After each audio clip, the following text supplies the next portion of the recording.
Hello everyone and welcome to the F1 corner ahead of the challenging, undaunting and always unforgiving classic Monaco Grand Prix back in 2021 after skipping a year in 2020 for the reason that we all know. Here on the pre-race show to bring you the latest news about, of course, the Formula 1 calendar being reshuffled, new contract for Lando Norris, what to expect for this weekend, and much more.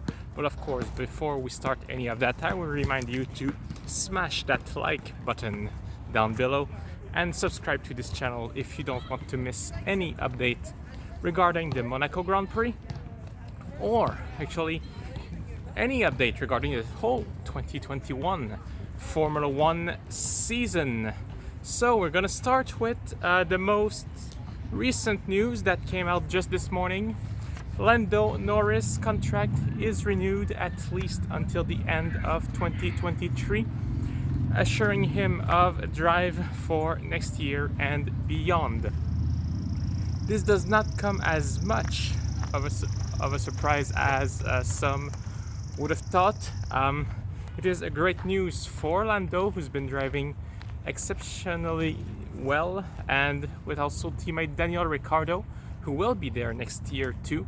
This is a very good news for the whole team and also for him. What we've seen from McLaren in the last few seasons is literally a rebirth. McLaren is currently the third best team on the grid, and they are slowly but surely coming back on the path toward victory. And Lando Norris feels like this is the team with which he can win races and accomplish great results, becoming maybe world champion someday. And that's also something that Ricciardo is thinking and what he thought when he joined the team. So very good news for them. And I said it's not also much of a surprise when you think that, you know, for Mercedes, it's gonna be a George Russell probably taking the high seats. Ferrari have Charles Leclerc, Red Bull have Max Verstappen. Renault Alpine is a bit more of a wild card. We don't know if Ocon or Alonso will stay on the long term, but they are also not at the height that they would like to be at the moment. So it does make sense for Lando Norris to want to stick with McLaren, considering what they've achieved so far. 2 podiums for him with the team, and surely many more to come if they keep on that streak. We're also going to talk about the calendar being reshuffled. You might have heard about it in the last few days. The Turkish Grand Prix, which was replacing the Canadian Grand Prix on June 13, has been cancelled due to travel restrictions around the world and the whole virus situation. So what's gonna happen from there on is, after the Azerbaijan Grand Prix, the team are gonna go to France, which will happen 1 week earlier than expected. So the French Grand Prix will be on the weekend of June 20th, and after that we're gonna have 2 races in Austria, just like we did last year. And it was actually pretty exciting to see the Red Bull Ring being a very fast track, and seeing the team evolve from one weekend to another was actually pretty cool. So we're gonna get that again this year. So you might be wondering what's going to happen also with Romain Grosjean, who was supposed to do some demo laps around the Circuit Paul Ricard in France. Well, the actual demo laps on the weekend of the Grand Prix are cancelled because Romain have an IndyCar race, but his testing day with Mercedes on the 29th will still happen. Toto Wolff reassured everyone that, you know, they scheduled it and they will do a day with the 2019 car, 2019 Mercedes, just for Romain Grosjean, and this will not get cancelled. So good news on that side. And now let's head on to the Monaco Grand Prix, a race that is really unforgiving, where we can see the best of the best in the narrow streets of the Principality. What can we expect for this weekend in that fight between Mercedes and Red Bull? Historically, this is a track that suits the Red Bull. We've seen it many times over the year, including that superb victory of Daniel Ricciardo in 2018. Was it 2017? 18? 2018. So, yeah. Going to Monaco, I think this is a turning point for the Red Bulls. If they need a victory here in Monaco, they need to score more points than the Mercedes. Lewis Hamilton is slowly increasing the gap to Max Verstappen, and the team Mercedes is also slowly increasing the gap in the Constructors' Championship. As I said, this is a team that a track that suits Red Bull usually. Sergio Perez, feeling very confident coming to this track, said that this is a place where he should aspire to victory with that Red Bull. Is he 100% with the car yet?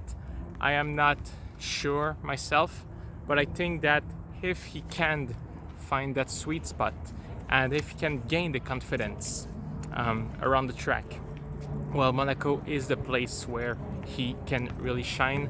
And if you have confidence in Monaco, you have confidence pretty much everywhere.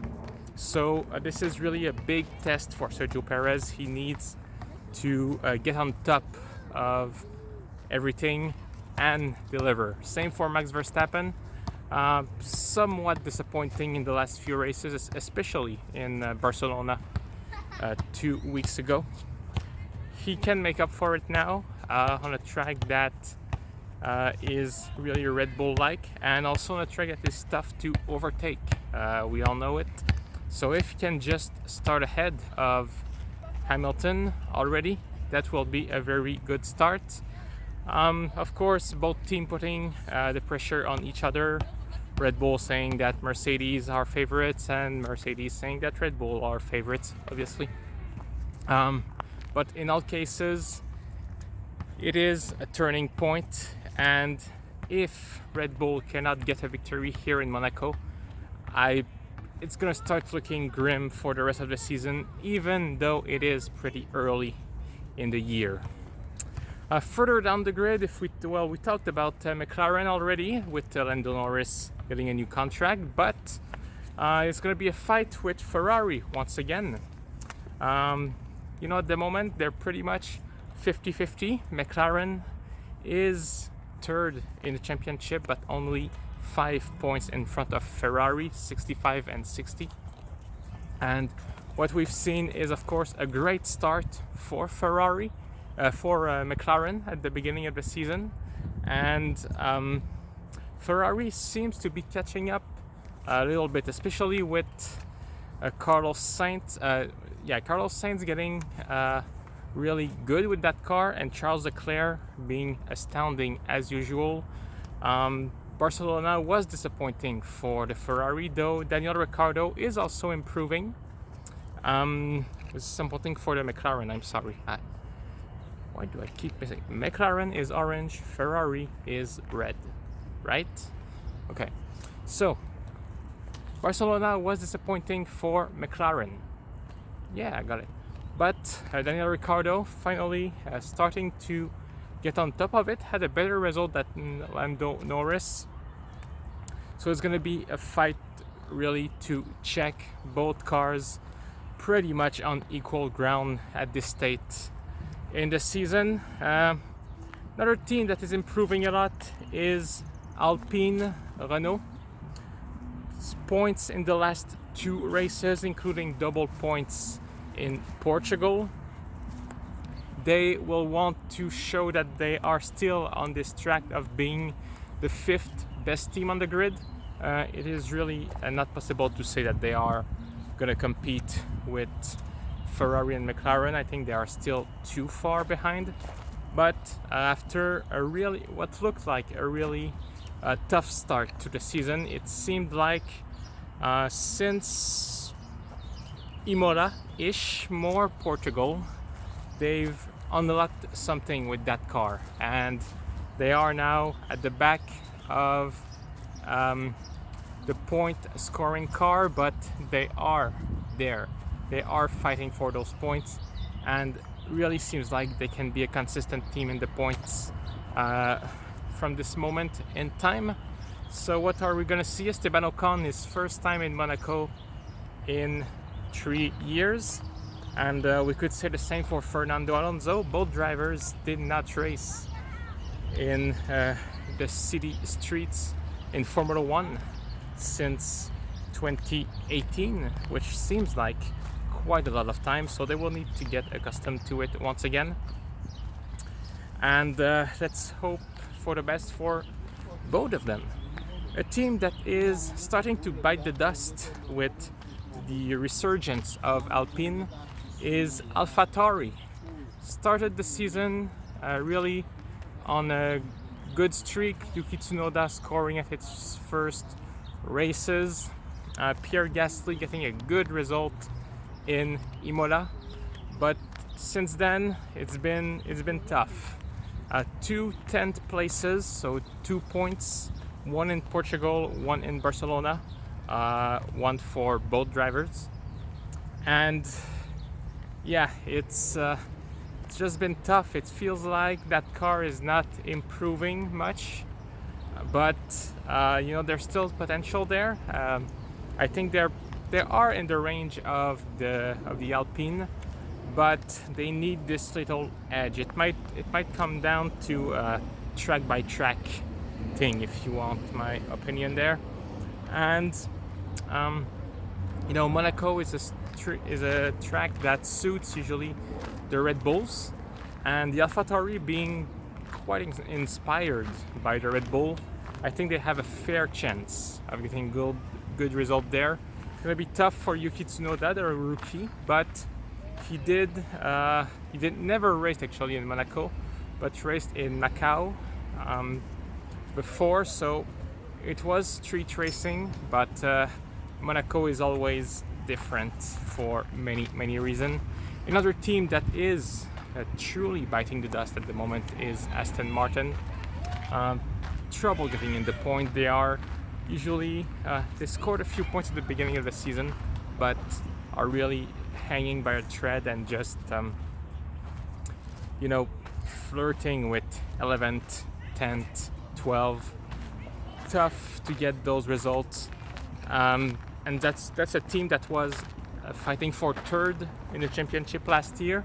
So how are they gonna fare in Monaco? It's really tough to guess at this point. I think they are still only the 7th best team. I think AlphaTauri still is in front of Aston Martin. Same for Alpine, and Lance Stroll and especially Sebastian Vettel will need to be on top of their game this weekend if they want to score.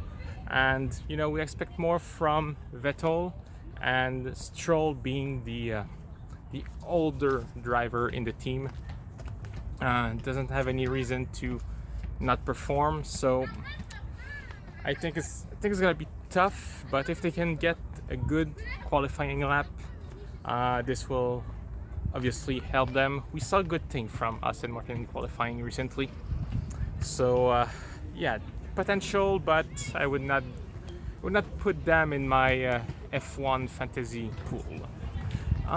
Who else do we have? Who didn't talk about? Oh, Alfa Romeo. Not much to say about them. They're still always fighting for 12, 13. With a little bit of luck, they could get points this weekend. Haas, not expecting much, but we saw quite a few interesting moments in the last 2 races, with Mick Schumacher able to fight with the Williams to some extent. So Haas, a little bit of positive to take from there, but it's going to be a tough race for sure. Williams, also the big unknown. George Russell saying that he doesn't know how the car will fare. Maybe expecting to be further back this weekend, since according to him in Bahrain, the Williams had trouble in the slow corners. So this is a bit of an indication that maybe the Williams does not like too much slow tracks. But never know, Mr. Saturday, George Russell could be surprising once again. This is a track that he knows, obviously. He's raced there in the last few years with Williams. And there's always some potentials. Really, George Russell, a pretty good driver that has shown us that the Williams can be surprising under the right circumstances. That's all I have for you today, guys. Thank you for watching. Remember to smash that like button and to subscribe so that you do not miss any update this weekend about the Monaco Grand Prix. And I will see you again after the practice sessions of the 2021 Monaco Grand Prix happening on a Thursday, as is custom for that race. Thank you everyone, and see you next time.